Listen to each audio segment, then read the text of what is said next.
It's official. After months of speculation, high-speed trains will run between London and Birmingham in 15 years' time. This was the moment Lord Adonis stood up in the House of Lords and revealed where the line will run. My Lords, with leave, I will make a statement on high-speed rail between London and the major cities of the Midlands, the North and Scotland. Good evening and welcome to Thursday's Midlands Today from the BBC. With trains travelling at 250 miles an hour and the journey time from Birmingham Airport to London cut to 30 minutes, the green light has finally been given the go-ahead on a new high-speed rail link. But it's unlikely that it'll be completed much before 2025, and it still needs public approval. Well, tonight we'll tell you where the line's likely to be going, how it'll affect us here in the Midlands, and what lessons we can learn from the first high-speed rail link which was built in the southeast of England. But first of all, to our correspondent Peter Plisner, who's at the site of one of the proposed high-speed stations in Birmingham. Over to you, Peter.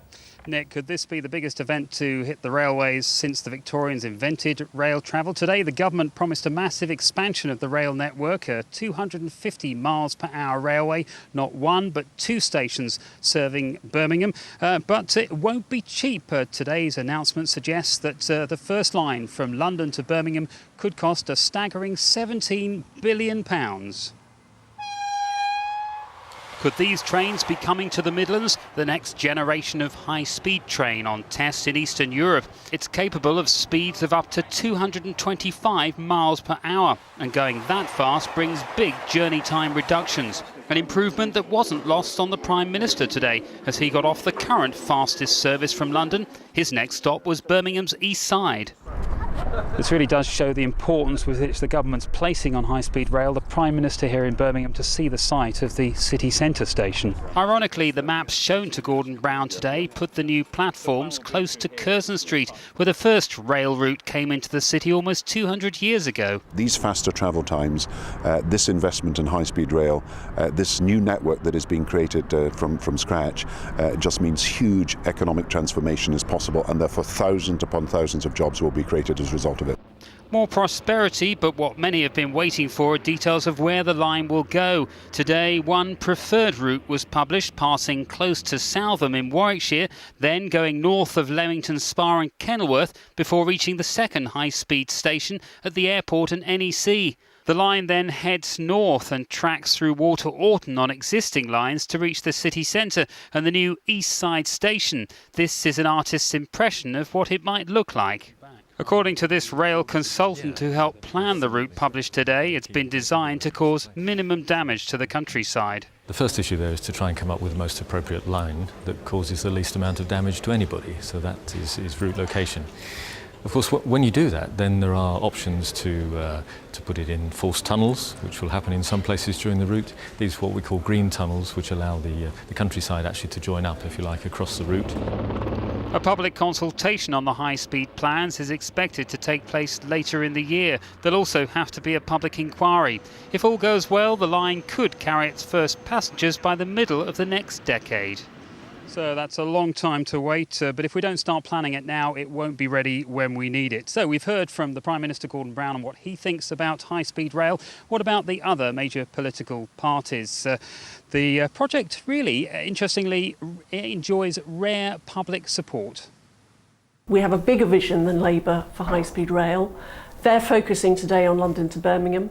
We believe that they should match our commitment that stage one of a new high-speed rail network should include Leeds and Manchester as well. We also think that they should make a commitment that step two will be Scotland. This is very good news for Birmingham, and it will help shift the focus of attention from London and the South East, which frankly overheats sometimes, up to Birmingham. It will cut journey times from Manchester to Birmingham. It will make Birmingham more of a focus for the national country than it has been so far, and I think that's really good news for the Midlands. Well, that's what they think about it nationally, but what about locally? Well, I'm joined by Jeff Inskip from the public transport group Centro. Jeff, this is important for transport in the region, isn't it? It is very important. I mean, it's going to be the major step change in sort of regeneration for the whole area. We estimate that high speed will bring in 60,000 jobs into the region. So, I mean, that's very important from that point of view.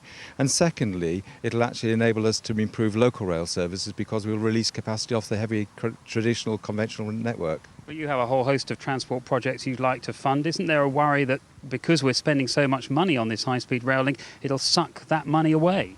I don't think so. In fact, what we believe is that this will pay for itself over time and, in fact, allow us to enhance our own local rail services and local transport needs by ensuring that we can actually ensure the connectivity into High Speed 2 to benefit the whole region.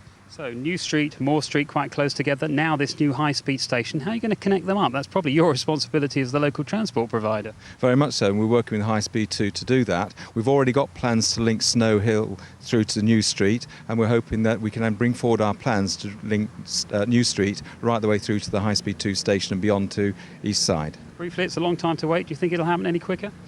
I think it is a long time to work, but 7 years, goes quite quickly, and the government are pushing for hard as they can to get this done as soon as they can. Jeff, many thanks. So overall, positive news, but as we've heard, it's still a long way off. There'll be much more political reaction to today's announcements on this Sunday's edition of The Politics Show. That's BBC One at midday and again on the iPlayer if you miss it. And our political editor, Patrick Burns, has been blogging on this story. You can read his full analysis at bbc.co.uk/Patrick Burns, all one word. And we want to hear from you on this too. Do you think that a high-speed rail line will bring much-needed business to the Midlands, or perhaps you're worried about the new line carving its way through our countryside? Drop us an email, give us a call on 08000 630 630, that's the number, and we'll have some of your thoughts later in the programme. Well, let's get some more detail right now. How much is all this going to cost, and exactly how will our economy benefit? We've been looking through the figures. Nick. Well, this is about big numbers which could have a big effect on us all. The total cost of the whole 335 miles of the new high-speed line will be £30 billion. The initial section between London and Birmingham is set to cost between 15.8 and 17.4 billion. Although it's impossible to give an accurate figure on how much money and business this could bring into the West Midlands, some estimates put it at hundreds of millions of pounds. It's also expected to create up to 70,000 new jobs by the year 2040. But the question nearly everyone wants to ask is, who will pay for all this?